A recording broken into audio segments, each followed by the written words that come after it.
So intermittent fasting for healing. What do we want to know about it? What are some of the benefits and what are some of the impacts that fasting can have on our health? So let's talk in generalities before we start diving into the big questions from everyone. So number one, what is intermittent fasting and how does it work for healing? So some of the benefits of intermittent fasting, very simply put, number one, it helps to regulate insulin. So think of insulin. Insulin is the hormone that regulates blood sugar, and too much insulin over time actually accelerates the aging process. It's been linked to cancer. Too much insulin over time can affect your pancreas and affect your nutritional status, vitamin D and zinc and chromium.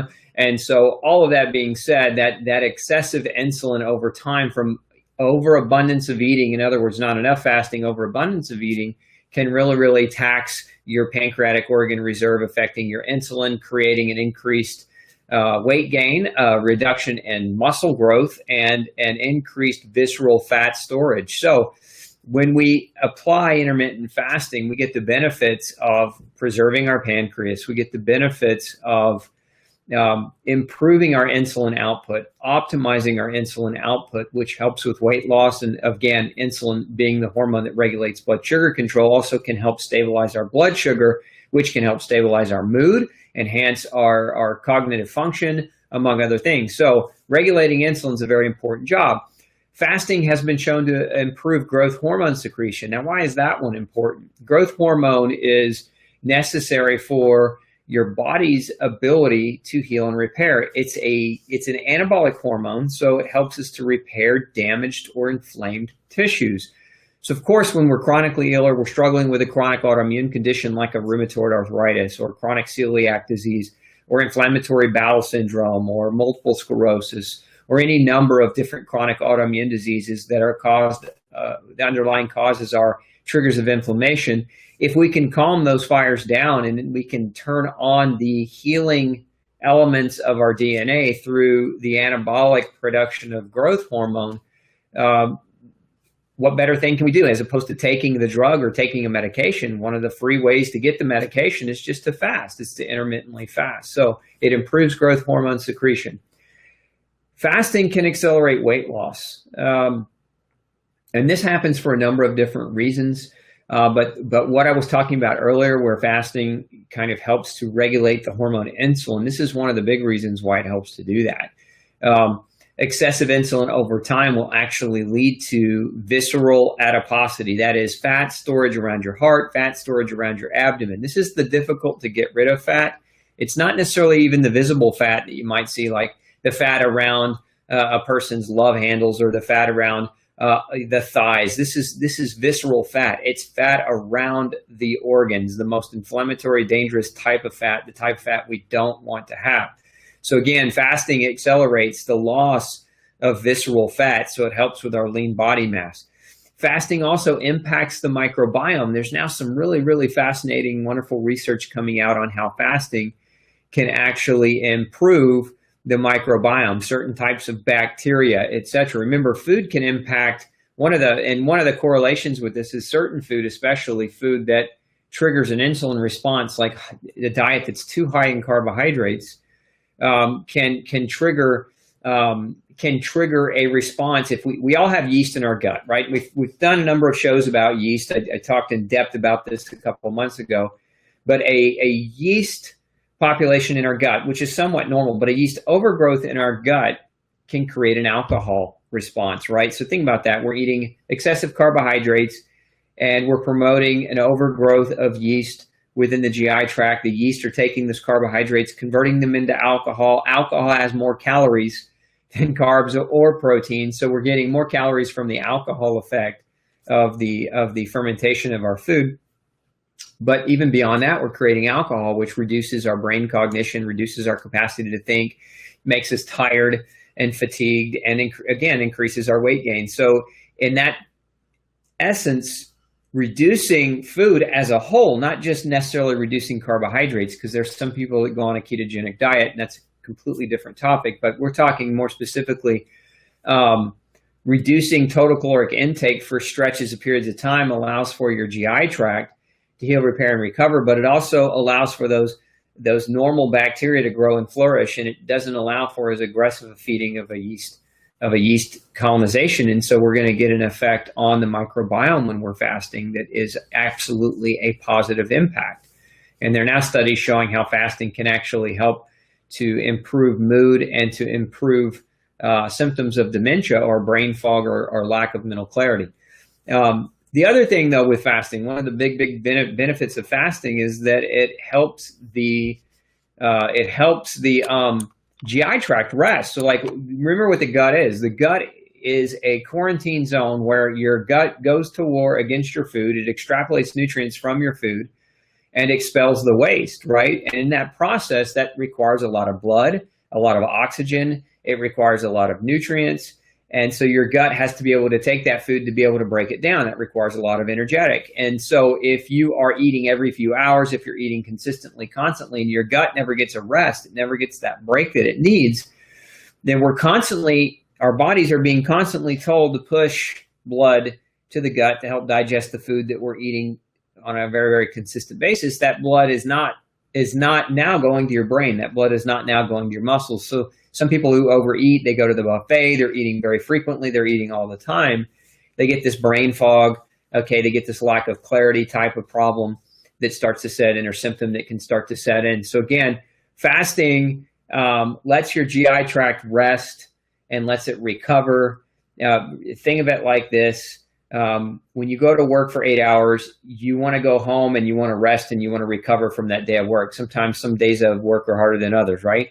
Well, your gut's no different. Your gut needs a rest too. And most people are being told, this is kind of a common misconception in the field of nutrition, is that you need to eat small meals frequently throughout the day to keep your metabolism burning and your metabolic fires burning so that you can maximize your weight loss, when actually just the opposite is true. The more consistently you eat in that type of pattern where you don't give your gut a break, right? If you have a gut problem, if you have a leaky gut, if you have some type of bacterial overgrowth, you're actually perpetuating those problems and not allowing your body to make that recovery. So again, all those are really, really wonderful benefits, scientifically proven benefits of fasting. And so let's talk about some of the different fasting strategies. Some of these we'll go through. Some are easier. Some are a little bit more challenging. But let's kind of go through some of these strategies. Let's see here. Hang on just a second. Okay. That's the problem with live stream. Sometimes the audio goes out. Those of you, if you can hear me, again, chime in if you can hear me. Some of you are coming through telling me you cannot hear me, so I want to make sure I'm coming in loud and clear for you before we dive into this next segment.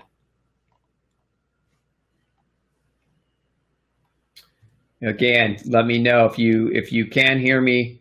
Let me know. I'd like to know whether or not I'm coming in. Okay, good. Looks like we're coming back in loud and clear. Okay, good. So let's discuss the different fasting strategies. So the first strategy, which is probably one of the easiest, is just a simple 16-8 strategy. A 16-8 strategy is where we will take a 16-hour window and we will rest. So in the 16-hour time frame, we're not doing any eating at all. And the 8, so 16 is the rest, and then the 8 is the window in which we can eat. Now, this is not a restricted calorie fast.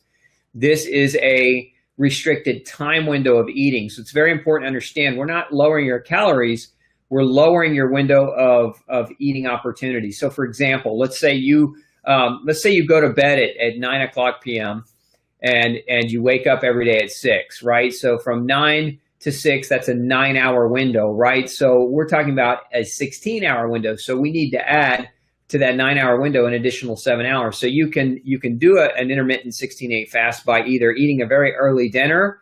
Let's say you eat your dinner at 6 o'clock and then you go to bed at 9. So from 6 to when you wake up in the morning at 6 a.m., there's a 12-hour stint. And now maybe you're going to wait an additional 4 hours. So instead of eating at 6 a.m., you eat breakfast at 10 a.m. And that gives you that 16-hour time frame at which you're not putting food into your gut. That's a 16-8 intermittent fast. And the timing is up to you. The timing, it's not that you have to eat an early dinner and a late breakfast, especially some of you who might be shift workers. you have to time it to what will work for you. But really, typically, eating an early dinner and a late breakfast is the easiest way to schedule this. So again, eating early, again, 6 is an example.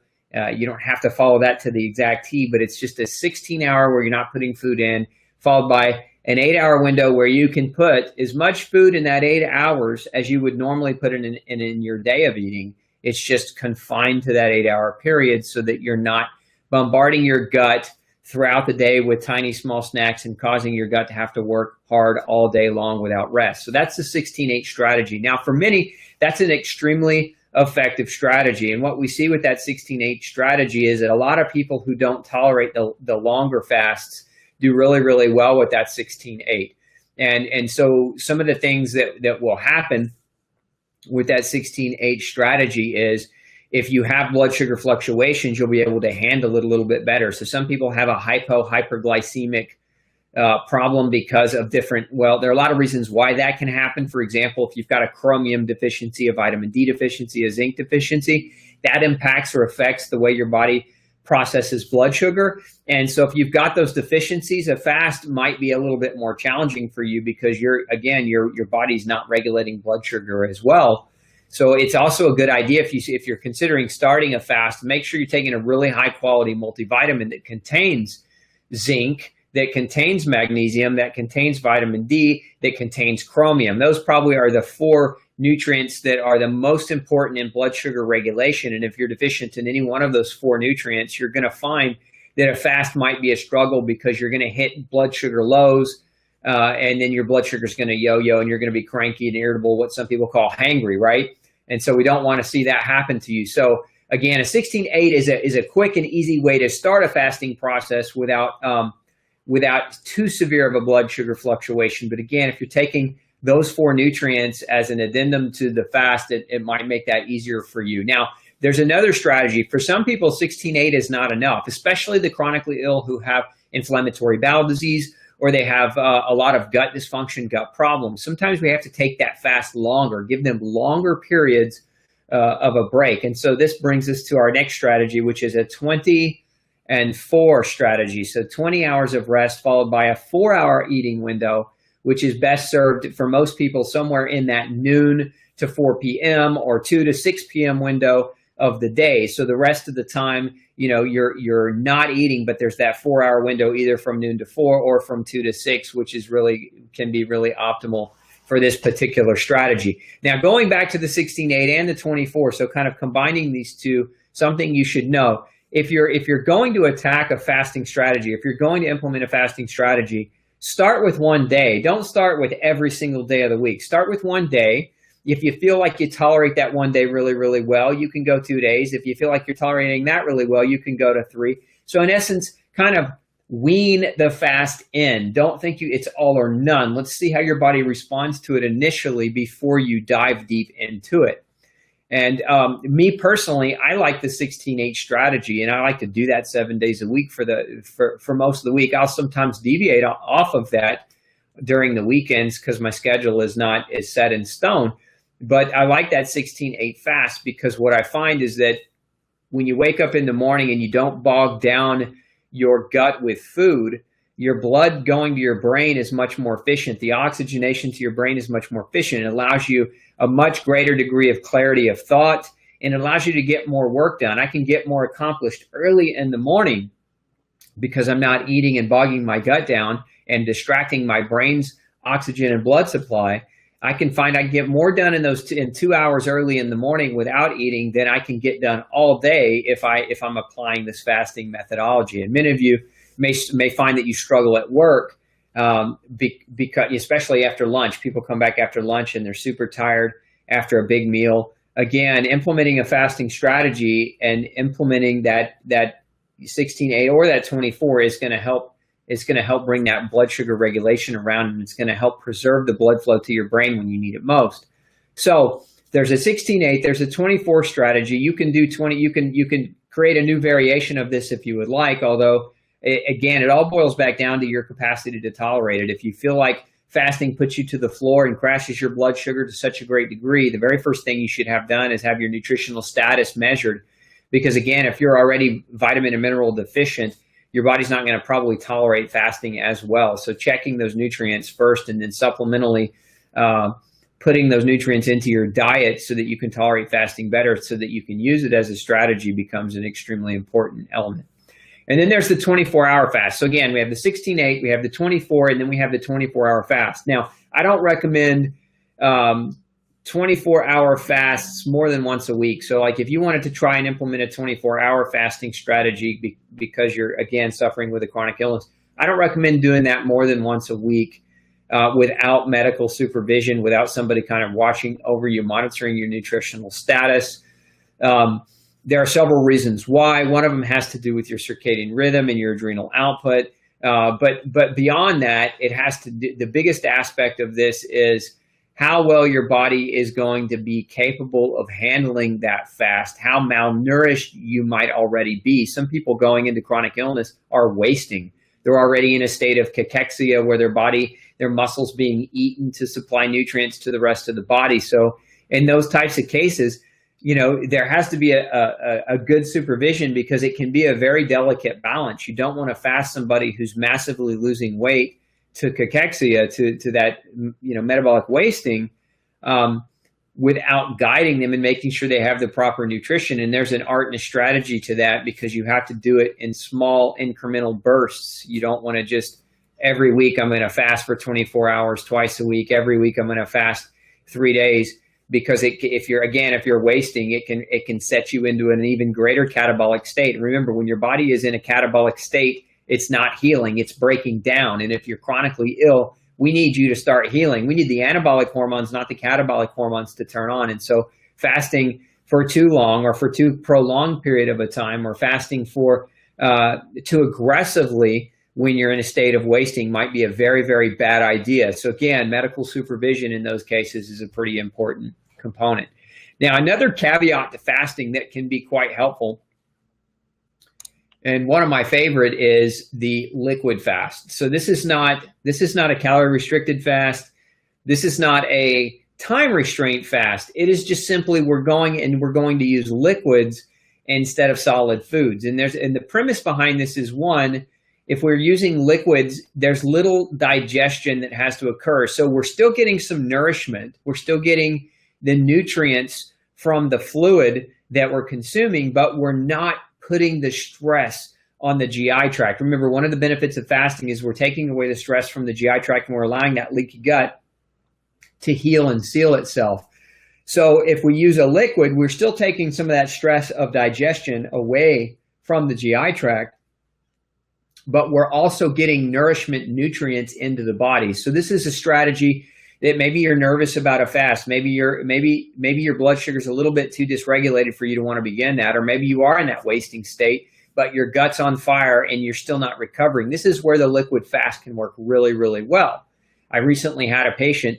She was full wasting. I mean, she was down and she was under 80 pounds. And she couldn't put the weight back on, but her gut was inflamed. She had an inflammatory bowel disease.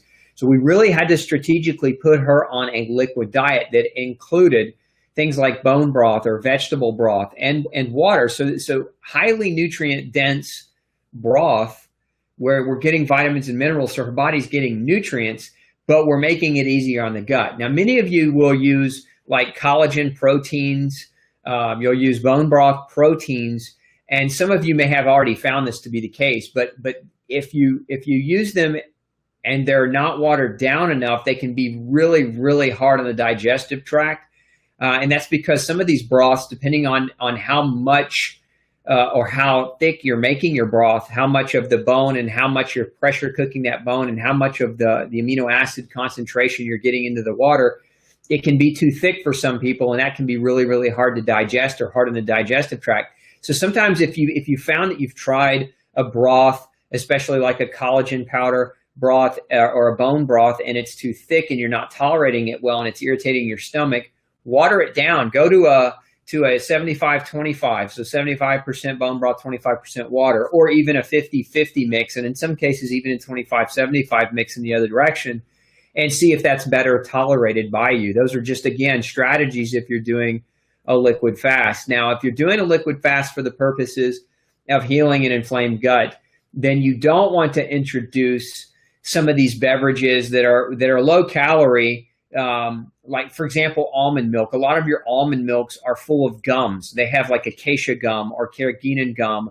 or some of these other different kinds of gums. Not good for your gut. Gums are really hard to digest and can be really, really tough on the GI tract. So if you're considering some of those kind of milk substitute-based products as part of a liquid fast, I would recommend that you look at the label, and if it contains high quantities of any of the different types of gums, again, the purpose is to give your gut a break, is to avoid, I would avoid those types of, again, substitute milks that are gum rich. Now, what you can do, if you've got a Vitamix or some other type of industrialized blenders, you can make your own nut milks without the different gum thickening agents to get some of that liquid nutrition. You can also do some juicing. Now, if you're doing juicing as part of your fluids, again, we want to water it down. We don't want to add a ton of fruit, and we don't want to put in our juicer hard to digest forms of vegetables. So for example, in your juicing, you don't so much want a lot of cabbage or cruciferous vegetables, which in their raw states can be a little bit harder to digest, can have more of the goitrogen components to them. So again, what you can do there is you can boil them and you can puree them, and you can make them in a liquefied form, and you can add that to your liquid meal. But I wouldn't put certain foods in raw, because again, those components to certain raw vegetables might create a problem on the digestive tract that we're trying to solve. So again, we've got broth, whether it be bone broth or collagen-based powder protein or some type of vegetable broth or fish broth. We can do juices where we're again using easier to digest fruits and vegetables and water them down to get some of that liquid nutrition in, but keep the stress off of the digestive tract. And then we can even do some watered down purees. And so all of those are potential options for the liquid type of fasting. And so again, that's an easier way to start this process. If you're scared about the 16-8 or the 24, the full 24-hour fast, you can start with a liquid fast and kind of graduate your way toward periods where you have more and more breaks between it. So now let's talk a little bit about certain scenarios. So some people with chronic illness have an infection, and so that maybe they're in and out of hot flashes or in and out of fevers. Now there's this old adage, starve a fever, feed a cold. Starve a fever is true, and one of the reasons why we don't want to put a lot of food in when the body is running a high fever, because remember where your immune system is. 70 to 80% of your immune system is wrapped around your gut lining. So your gut lining itself, right, is surrounded by gastro-associated lymphoid tissue. That is your immune system, and that's where your immune cells conglomerate. That's where they're concentrated to protect you from anything bad that you're eating that might come through and have the potential to leak through and create damage or create a problem. So if you're running a fever, this is one of those areas where fasting really, really works well. So if you get a cold or flu, you don't necessarily want to dump don't want to dump food in. That's one of the ideal times to really consider either a liquid fast or to consider a prolonged fast if you're running a fever. Although again, if the fever's prolonged for multiple days, and you're starting to lose a lot of weight, again, going back to what I said earlier, if we've got severe weight loss that's occurring, you need to get some supervision with a doc under your belt. So, but remember that, just a side note, because many of you maybe you've got chronic Lyme, maybe you've got some other type of infection in your gut like Klebsiella or Pseudomonas, or maybe you got a parasite infection and you're in and out of fevers. When those fevers are spiking, that's the time to not be eating. So kind of keep that in mind. Again, I know that's just kind of a unique situation for some of you and not for all of you, but just keep that in mind, that we want to definitely starve that fever until that fever subsides or until we can bring it down. And one of the best ways to bring down a fever is a cold shower, a cold bath, cold compresses, without taking, remember, some of the drugs that reduce fever cause leaky gut. So like ibuprofen as a fever reducer is one of the worst ideas. Aspirin as a fever reducer can be one of the worst ideas if we're battling with a chronic inflammatory bowel condition and we're trying to seal that gut lining. So even though you might have that tendency to gravitate toward one of those types of medications, over-the-counter medications, might not be the best idea if you're also suffering with a leaky gut component. So again, in summary, those strategies for fasting, we've got the 16-8. In the 16-8 is 16 hours of not eating, followed by an 8-hour window where you can eat. Then the 20 hours of not eating, followed by the 4-hour window of food introduction. We've got the full 24-hour fast, which works well as an advanced strategy, but probably better done with supervision. And then we've got the liquid fast, which is kind of like a fast light, where you can inject liquid nutrition into an individual and kind of work them up to a longer and longer fasting period, maintaining that they're still getting their nutrition. So those are the big elements within fasting. I talked about the benefits of fasting, which is, aside from the fact that fasting gives your gut a rest and allows for the gap junctions in the gut, if they are permeable, it allows for that leaky gut to start healing and sealing up. It improves your growth hormone, which is one of the hormones of the cascade of anabolic hormones that helps your body heal and repair. It improves your insulin response. It can impact your microbiome, reducing the capacity for yeast overgrowth and the consequences of fermentation as a result of that overgrowth.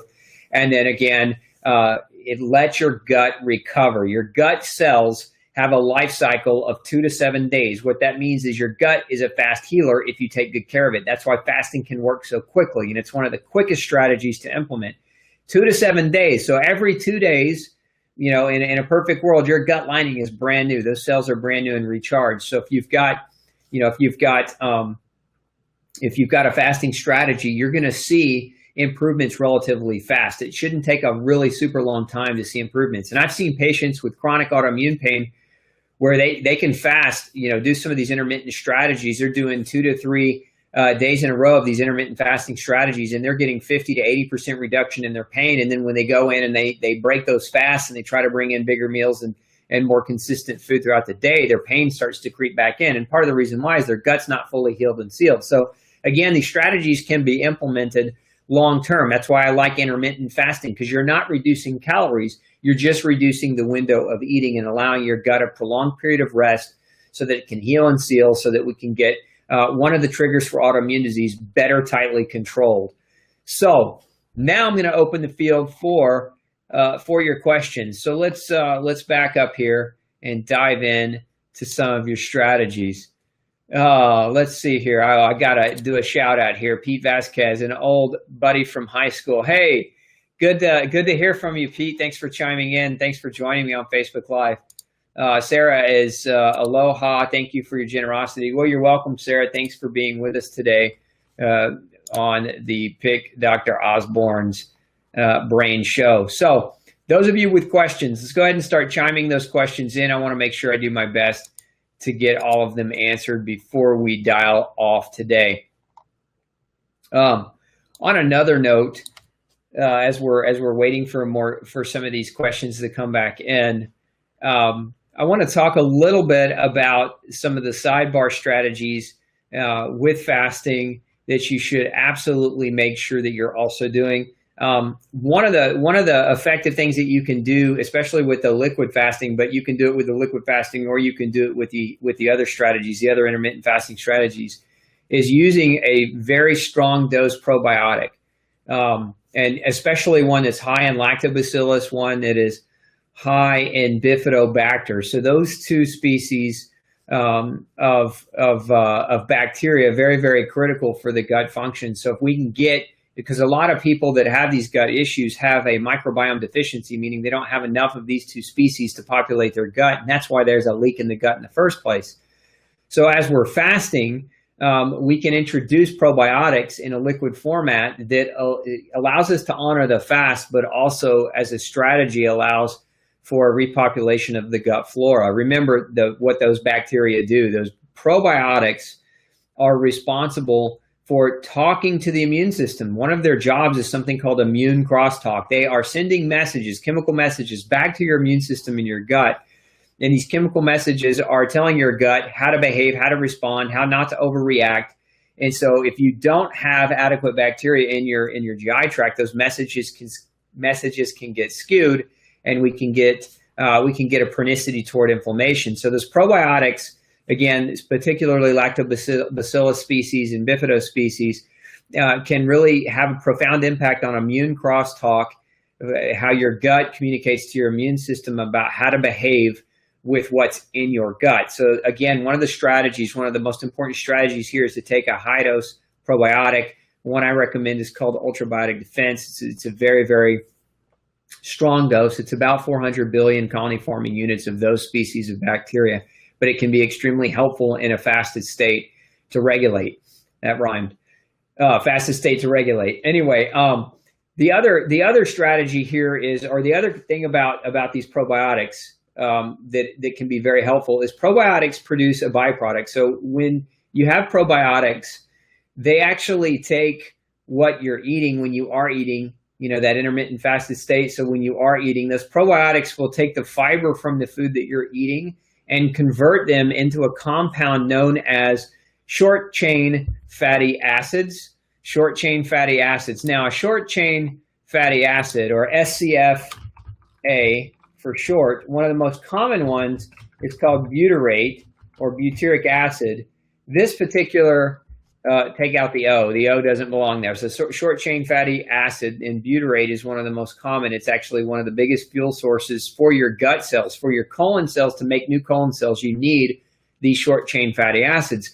So your probiotics are how you make them. So if you're probiotic deficient, you're not going to make adequate short-chain fatty acids. And if you don't have adequate short-chain fatty acids, your colon cells will not be able to generate the energy they need to go through cell replication and replace themselves when they die. And why is that important? Because I said before, your cells every 2 to 7 days, your cells in your gut should turn over and should be brand new. But if they don't have adequate short-chain fatty acids to do that turnover, what's going to end up happening is they're not going to renew, and you're going to get cells that should have replaced themselves with new cells. In other words, you're going to get old cells that are hanging around longer that don't have the functionality. They're not as good at extrapolating the nutrients from the food. They're not as good at electrolyte balance of the fluids in your stool, and so they're not going to work as well, and your gut's not going to recover or heal as well. So again, the strategy of the probiotic is very important, because if you don't have an adequate microbiome, again, not only will you not talk to your immune system, but you won't get enough short-chain fatty acids to replicate and help your gut cells generate the energy they need to produce new gut cells to heal the old gut cells, or to replace the old gut cells. And there's one other thing that these bacteria have been shown to do and that is extremely important, and that is to synthesize B vitamins and other vitamins. So one of the vitamins that your gut bacteria, if you have them adequately, that they will produce is a B vitamin called biotin. Biotin is sometimes referred to as the skin, hair, and nail vitamin. It's when people are losing their hair, their nails aren't growing in, they'll take biotin. A lot of hairdressers might recommend biotin. Well, that's what we're talking about. Anywhere but from 40 to 50% of your daily need for biotin is actually produced by your gut bacteria. So if you don't have an adequate microbiome, and you're not going to properly produce adequate quantities of biotin. Now, why is that important? Beyond hair and the vanity of hair, biotin itself is extremely important for the proper metabolism of fat. So it helps your body to convert fat into an energy source. And so again, if you're fasting and you have weight to lose, and you need to be able to break that fat down to drive energy production to keep you in that fasted state, to keep you energetic, and you don't have that biotin, then you're not going to be capable of doing that very efficiently. So biotin is extremely important for you to be able to tap into your fat cells and to break those down and to be able to generate the energy from the fat when you're not eating food. So biotin is one. That's one B vitamin. And another vitamin that is produced, 60% of your need for vitamin K is actually made by your bacteria that live in your gut. So your vitamin K, remember what vitamin K does. Vitamin K is important for calcium absorption into the bone, but vitamin K is also important for the regulation of your blood clotting. And vitamin K is also very, very important. I think some doctors are now calling vitamin K a pre-hormone, but its role in cancer prevention is being studied. And so as a fat-soluble vitamin, one of the things it's being studied for is its ability to kill cancer cells. So vitamin K plays a number of different important physiological functions, to include bone health, to include absorption of nutrients into the bone, to include the clotting mechanisms and how your body regulates the way it's supposed to clot, all important through vitamin K and the power of vitamin K in its function. So again, low probiotic levels can lead to the deficiency of those nutrients that can alter your metabolic processes and create bigger, greater issues for you. So those are just kind of important strategies. Again, the probiotic strategy with your fasting, if I were to say, look, we're fasting, so it's hard to take vitamins. It's hard to take a lot of supplements when you're fasting for longer periods of time because generally supplements are taken with food. But a powdered probiotic can be taken with a glass of water. And so that's what makes it will not cause the nausea, and it will make your fasting a much more effective experience. So something I would highly recommend considering if you're going to be diving into a fast. Okay. Question coming in. Does fasting apply to the yeast protocol? I am 99 pounds now, don't want to lose any more. If I didn't, so if I didn't put you on a fast, if I'm working with you and I didn't put you on a fast, then don't worry about fasting. You know, if you're seeing me, I'm strategically taking all of that into consideration. So I don't want you to so much worry about implementing fasting if I'm monitoring you. Now, again, those of you who aren't under the care of somebody, this is just a strategy that you might want to attempt, to implement as you're going through the process. So, okay, let's see if we got any other questions coming in.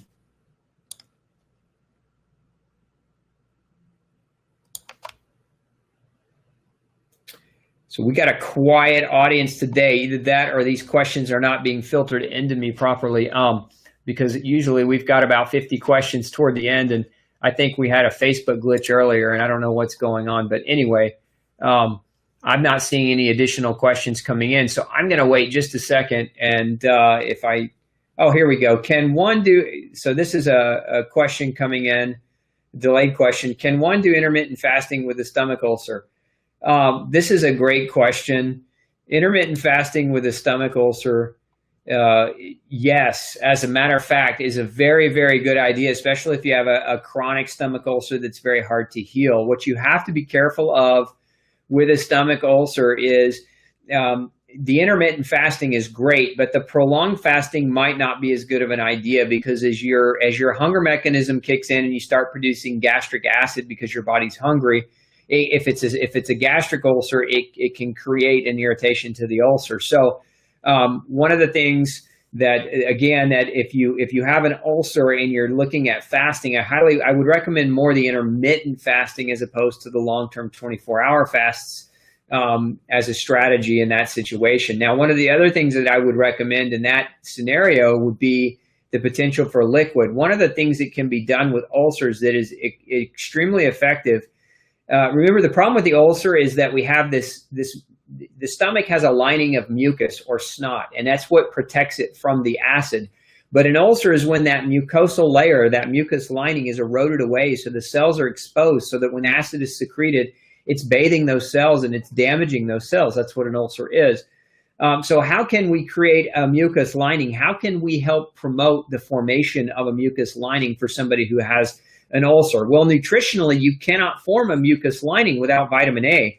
As a matter of fact, some studies show vitamin A being more effective for gastric reflux and ulcer disease than drugs like Zantac and Tagamet. So vitamin A is a very, very good strategy to help rebuild the mucosal lining. Of course, there are tests that can be performed, blood tests that can be performed to measure vitamin A status in individuals, which I would recommend doing. But vitamin A as a strategy, 25,000 units for a week, might be an effective strategy in this situation. Other things that can be effective for enhancing the stomach lining, one of them is zinc. Zinc is very important for that mucus production in the stomach.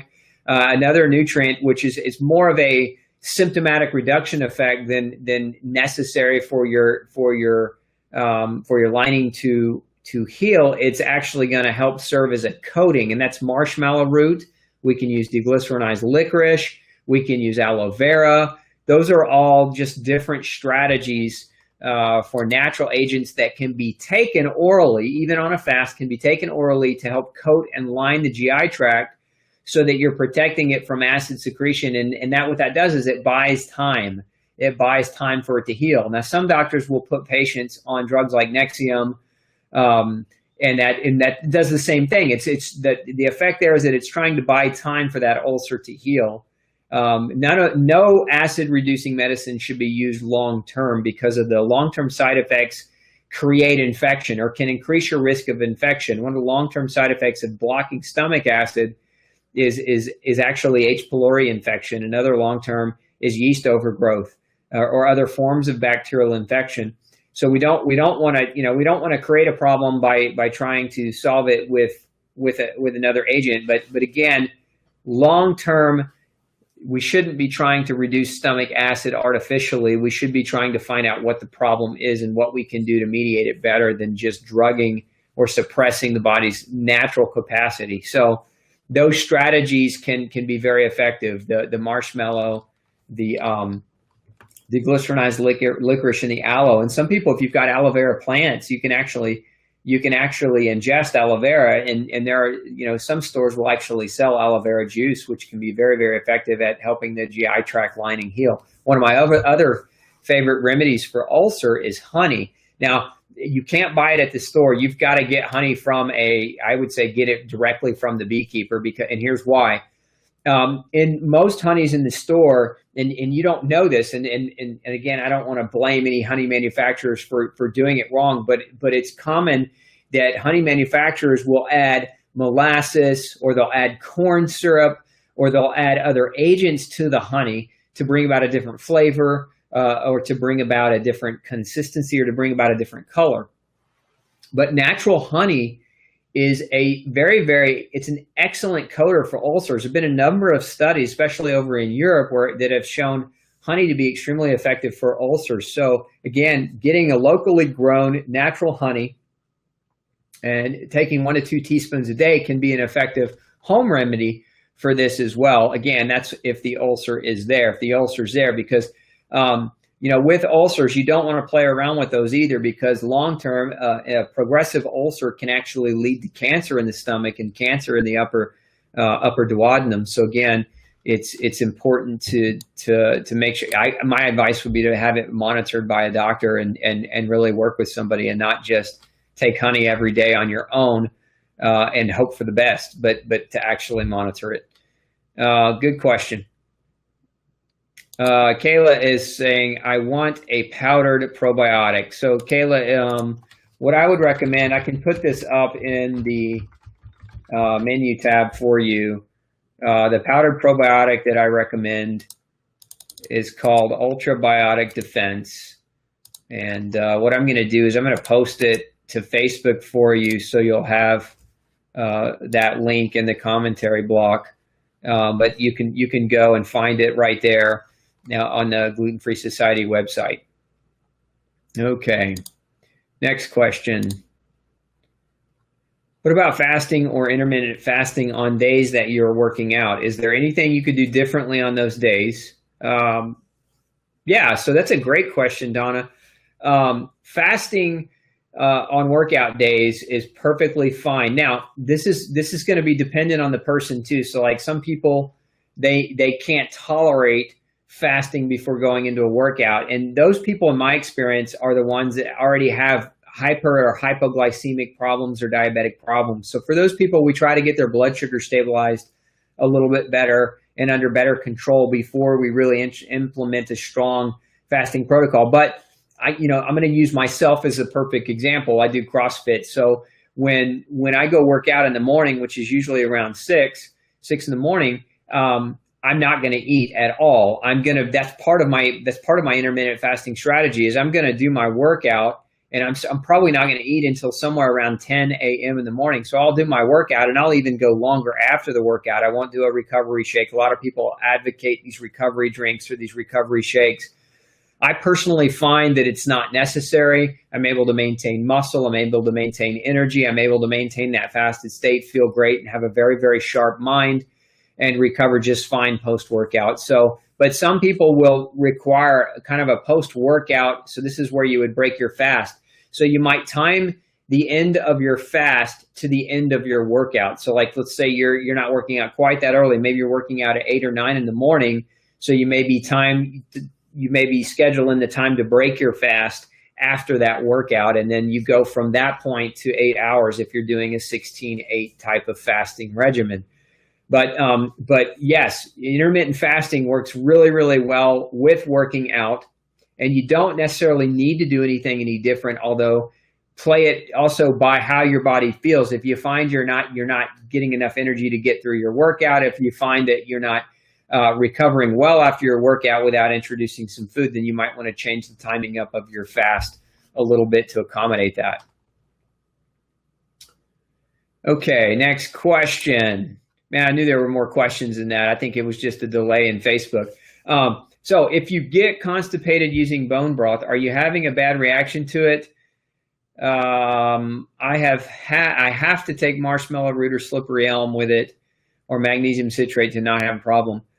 That's a great question, Claudine. In my experience, people that get constipated using bone broth, either one, it's too thick, it's too concentrated for them, or two, their blood type is blood type A, and they just don't digest the proteins, the mass quantity of proteins and amino acids that are in the bone broth, and so they don't tolerate it well, so it locks them up.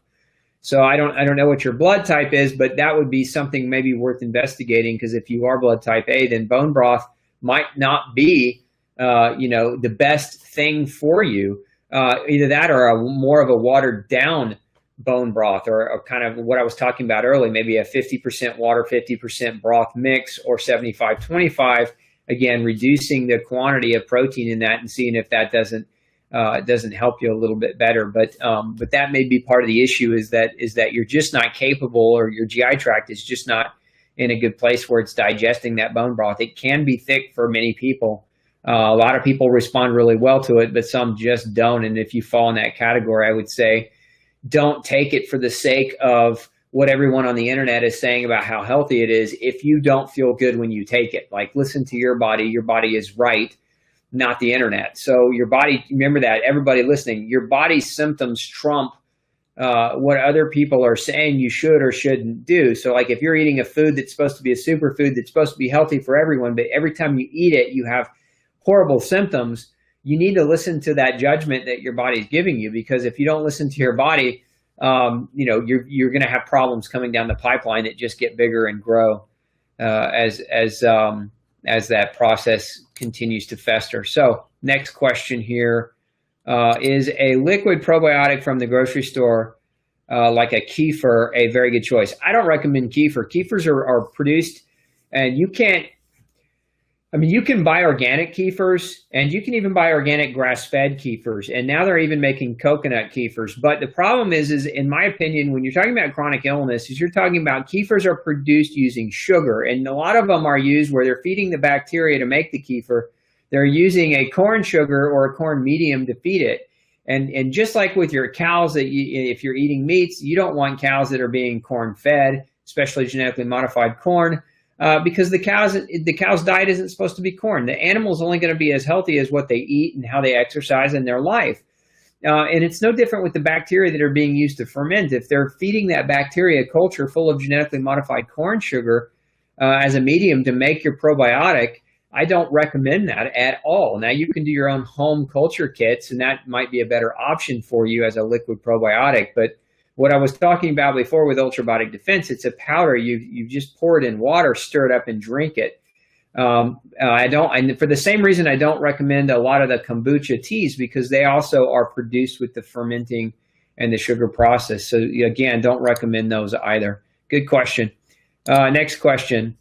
I'm on a detox protocol with the doctor's supervision for 3 months. It is on to do intermittent fasting during, I don't know what that means. Is it on to do intermittent fasting during my detox? Would you recommend to do intermittent fasting every day? If you're working with a doctor, I'd recommend asking that question of your doctor, because it depends on the type of protocol he's got you on and the reasoning behind that protocol. That's the first thing I would have you do, is just check in with your doc. But detox protocols, sometimes intermittent fasting works extremely well, and sometimes even 24-hour fasting works extremely well, so that you're not burdening your body with the hindrance of food and again, digressing your blood supply to the gut away from the other organs. Because if you're doing a detox, what do we want? We want the liver in high gear.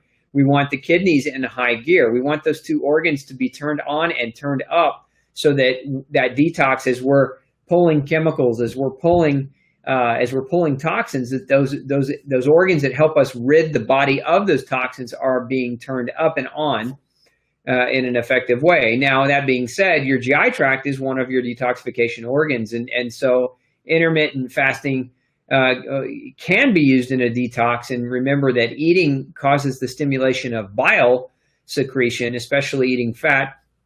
And bile is a toxin binder. So remember, that's one of the ways that we poop out toxins is through the secretion of bile. But again, if you're doing a detoxification strategy or protocol with a doc, I'd get back with that doctor, because there may be some different strategies that they had in mind, and that may be different, or you may have a unique need that I'm just not aware of. Okay. So next question, should you do intermittent fasting every day, or should you alternate between intermittent fasting and regular eating scheduled days? Both. That's the beauty of intermittent fasting. If you're already in a healthy position and you just want to use intermittent fasting kind of as a lifestyle tool, it can be used that way. It doesn't even have to be used per se medicinally. I love intermittent fasting. Like I said, most days I'm doing it. The weekends I might get some deviation, but I even like the feast and famine element. So there will be times where, especially around holidays, where I know I'm going to be gorging. I'm going to be eating a huge meal around Thanksgiving. I'm going to be eating a big meal around Christmas. I know those things are going to happen. And I would say probably most of you probably fall in that category. So what I might do on a day subsequent is do a full 24-hour fast. So again, the timing of it is unique to your lifestyle and unique to what you're trying to accomplish and unique to what you're trying to do. So, there's not a wrong answer for it. As long as you're tolerating intermittent fasting, it can be done, and there's not a right or a wrong to it. I would say listen to your body. If you feel really good, I feel wonderful when I'm in an intermittent fasted state. In that first meal, I'm hungry. That first meal that I eat around 10:30, I'm very, very hungry, but I feel very, very satisfied when I eat that meal. And what I find with intermittent fasting, not just with myself, but actually also with patients, is that the more they do it, the easier it gets, and the longer they're able to go without eating, without disrupting their blood sugar or creating that kind of hangry blood sugar fluctuation. So the more they practice it, the better their body gets at doing it, the better they feel, the more break they give their stomach and their GI tract, the more nutrition they get from the meals that they are eating, and the better they feel overall. So, again, there's not a right or a wrong with the alternating of the schedule. It can be done, and you can do it, but you don't have to do it either. So either way works. Okay, looks like I got through all the questions. So again, we're giving away next week, we're giving away copies of No Grain, No Pain. We're giving copies, or we're giving away bottles of Gluten Shield. We're giving away bottles of multi-nutrients, Ultra Nutrients, which is our premium gluten-free vitamin mineral supplement. So again, how do you get access, or how do you win? You share, you like, you comment, you get this information into the hands of other people that are around you, and make sure that together we can help more people reach this information out to the masses. Now, the other thing is if you've missed the episode, or if you missed the first half of the episode and you want to go back and watch it, yes, we will have that posted up for you next week. Make sure you're subscribed to my email. You can go to Dr. Peter Osborne, drpeterosborne.com, and you can subscribe there at the top of the page. And you'll get our newsletter, and in our newsletter is where we send out the rebroadcast of Pick Dr. Osborne's Brain live each week. So if you're not on my email list and you're not getting my newsletter, make sure you go sign up at drpeterosborne.com. You can also sign up at glutenfreesociety.org. You can also go to my YouTube channel at Glutenology, youtube.com/Glutenology, and subscribe to the channel, because we post a lot of the videos up there as well. So until next week, this is Dr. Osborne with Pick Dr. Osborne's Brain show. Have a great week, and we'll see you next Friday.